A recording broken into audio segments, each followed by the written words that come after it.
All right, so you've got your Google Calendar. It's got a couple of events in it. You own it, and you can add to it at will. As things come up, add whatever you want to add.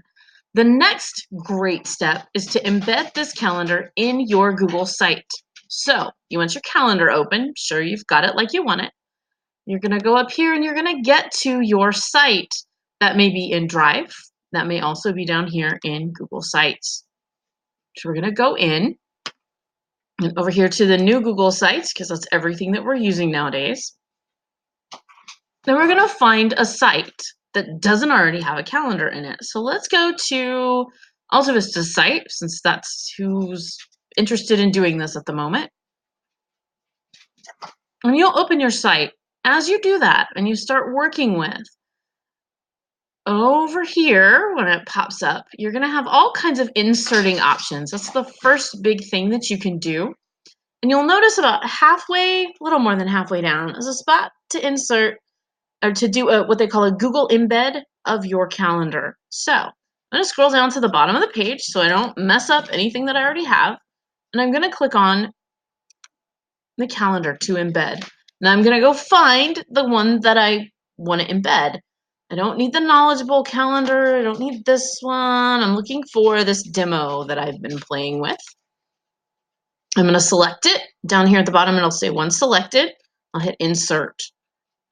And that's going to put it on my page. Now, there's a couple of settings, and there's several ways of looking at this depending on your needs. Everybody develops their preferences.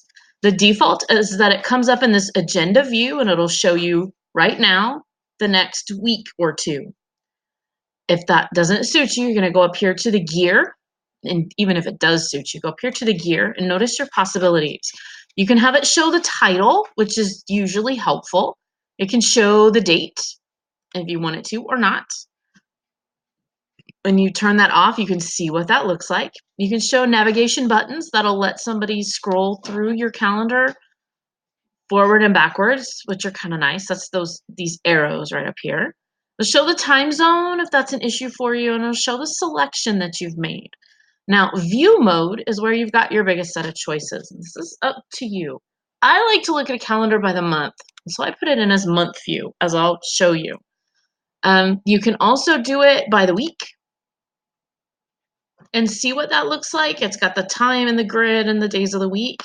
Or like the default was, that it's the agenda view. It just shows you if you have something going on those days. I really like the month view so that I can see the whole layout of things. But again, that's just me. So I'm going to set this up like that. And now I've got the demo. This acts like a picture. You'll notice all of your resizing handles, and you can resize it for your space and decide that you want it in the center and use their guidelines and get it like you want it. Now, I put this in down here at the bottom.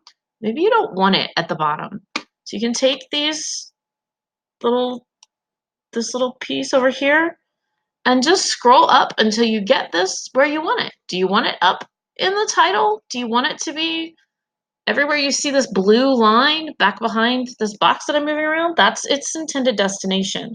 So maybe you want it under the staff picture. So that's a nice staff picture.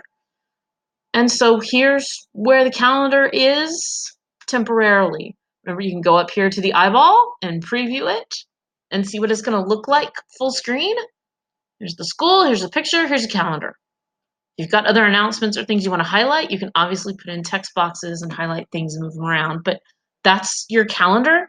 Every time you add something over here on your calendar, because they're connected, it'll be automatically connected and updated and renewed on your calendar, on your website, and you can keep people informed of the events without making yourself crazy and having to go back and change a text box, because this is a dynamic element on your page.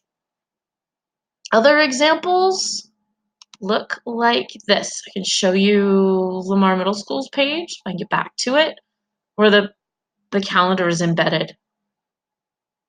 It's got all kinds of events for our school. You can also give other people permissions on the calendar. So if you wanted a teacher or two or something to be able to add, you could have them with permissions to add as well. Here's what ours looks like if it'll load. And you can see, again, it's at the month view because I like the month view. All day events have their own blue box around it. We've got football and volleyball and football and work days and cross country and all the things that a school might need to know, as well as any recurring information, anything else that we wanted them to see. And I did the exact same thing. Embed it from over here, select your calendar, put it in the spot, resize it, and enjoy your Google Calendar on your website.